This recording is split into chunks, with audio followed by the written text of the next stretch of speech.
how a Filipino cuisine really done at home.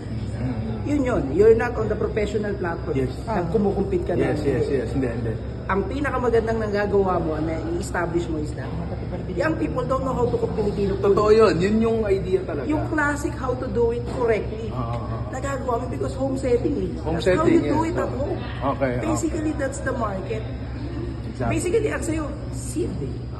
Kaya na sabi niya, pag nasa professional stage ka na, it's fun. Kumbaga pang masa chef eh. Yung tradition at saka yung heritage, don't forget about it. Yes. It's what you bring. Parang sinasabi mo na, I'm gonna remind you of what's the heritage. Paano yan? Okay. Thank you. Paano siya yun? Executive chef namin Kaya yan. nga lagi yung sinasabi sa kanila, diba? When they say na niluto Filipino food sinigang, ginamitan na sinigang mix, ginaya, nakikipag-argue. Bakit mo sasabihin ginaya? Lola ko gumagamit na sinigang mix. Tama. Bakit ang Chinese, pag gumamit ng MSG niya na hindi mo mabasa, authentic para sa iyo. Bakit sa Pilipino, pag gumamit ng North, yung dagaya, why? Hindi ako naniniwala. Pag ninor ko yung western dish, yes. Sige. Pero Pilipino ko sino makikipag-away. At saka naniniwala kasi ako hindi dapat barrier to entry sa pagluluto ang economic status. Hindi dahil ang mahal-mahal na sampalok, hindi ka na magsisiligang. Ano yun?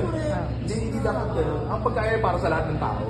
Regardless of your economical status. Kaya nga yun yung setting. It's because this is how we do it at home.